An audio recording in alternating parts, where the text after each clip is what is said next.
pleasure to share the ministry with other ministers, and Pastor Joe is one of them. Yep. He pastors at Hope of the Light Bible Fellowship in Bellmead, but we are lucky that he and Dom also serve here on Tuesday nights with our youth and kids.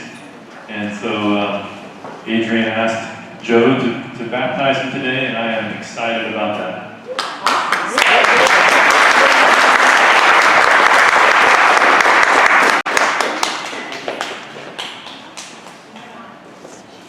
As I assumed, Adrian's a man of few words, so you guys just stare at him while I talk for a second.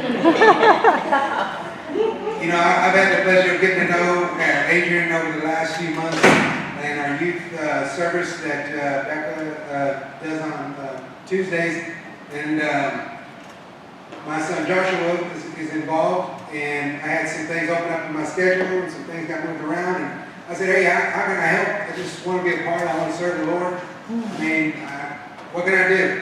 So I came in here and started getting to know the kids. Adrian was, believe it or not, as quiet as he is, he befriended me. You know, and I'm not the most approachable guy, but he'd come right up and he's like, hey, you want to play basketball? Oh, yeah, sure, let's play basketball. So we started playing, we started talking, and I got to tell you, you know, what Dave was talking about earlier, you know, baptism is not the act of salvation. We all understand this.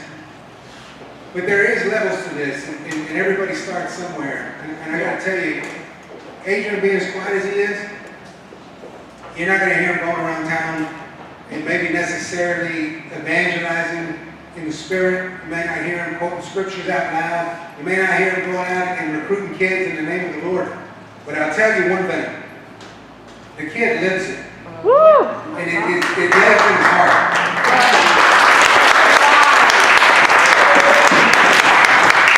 You know, there's an old saying that says that you must preach the gospel every day of your life. That's right. And when necessary, you need to talk about it. Yep. That's right.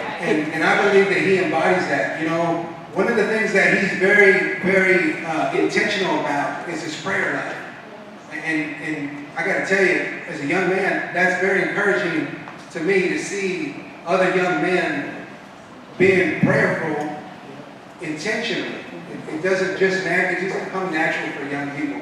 It's not popular in school. Adrian goes to school with my son. I'm not going to say that they get chastised for it, but I think we all can understand just in our own experience that it may put you at a different table. Let me just say that. Right. But it doesn't bother me. I know that every time that something occurs in his life, whether it's a person in need, he might not even know their name. They just describe a situation and say, hey, we need to pray about this. Hey, we need to pray about this. And it goes on our prayer list, and we lift it up as a group. And I'm always waiting to hear what he's going to say next, because the Lord has put eyes on him to notice those in need. And so I give thanks for him, and I give thanks for that. And you want to say anything? Just check. All right. Just check and see if you change your mind. You ready? Come on, Adrian. Let's get it.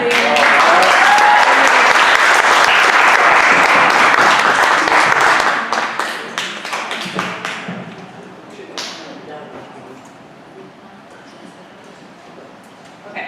Before he does this, since he doesn't want to talk, he told me that after he decided he wanted to be baptized, that he was able to, when he got mad at school, instead of getting mad and doing what he would normally do, like punch somebody or get really angry, he stopped and he prayed about it instead. And he said, that's how I know that I was good. Yeah. Because it changed